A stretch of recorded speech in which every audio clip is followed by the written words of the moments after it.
Number क्या होता है? अब आप सबको पता है कि एटॉमिक नंबर होता है कि कितनी प्रोटॉन्स है, कितना पॉजिटिव चार्ज है एक एटम के अंदर, उसको हम बोलते हैं एटॉमिक नंबर। ठीक है। अब एटॉमिक मास क्या होता है? अब सबसे बड़ा क्वेश्चन तो ये हो गया ना कि एटम की बात कर रहे हैं, सपोज करो ऑक्सीजन एटम की बात कर रहे हैं, एटॉमिक मास की बात कर रहे हैं, तो एटॉमिक मास होता क्या है? मास क्या होता है? Matter contain in the body. एक किसी भी ऑब्जेक्ट में कितना मास है। अब एटम में क्या क्या होता है? एटम में होता है इलेक्ट्रॉन्स, प्रोटॉन्स और न्यूट्रॉन्स, यही तीन चीजें होती है ना एटम में। तो एटॉमिक मास क्या होना चाहिए? Electrons plus protons plus neutrons, यही होना चाहिए ना? हाँ जी, यही होना चाहिए। ठीक है।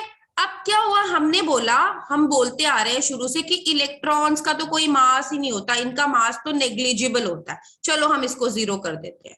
अब हमने इसको जीरो कर दिया, तो हमारा एटॉमिक मास क्या हो गया? नंबर प्रोटॉन्स प्लस न्यूट्रॉन्स, यही हो गया ना? यही हुआ। ओके।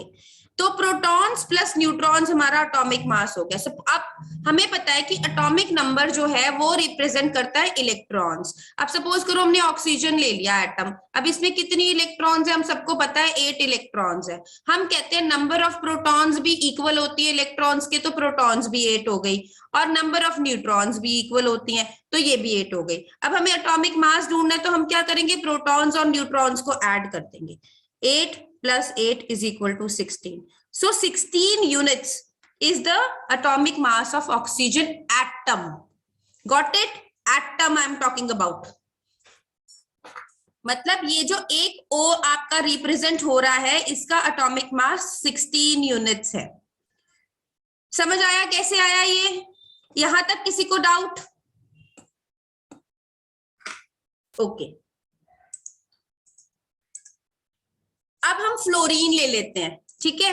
फ्लोरीन का एटॉमिक नंबर क्या होता है? 9। फ्लोरीन का एटॉमिक नंबर होता है 9। इसका मतलब है नंबर ऑफ इलेक्ट्रॉन्स इसमें 9 है, तो नंबर ऑफ प्रोटॉन्स भी equal to number of electrons होती है। पॉजिटिव और नेगेटिव चार्ज बैलेंस रहता है ना, तो ये भी 9 हो गई।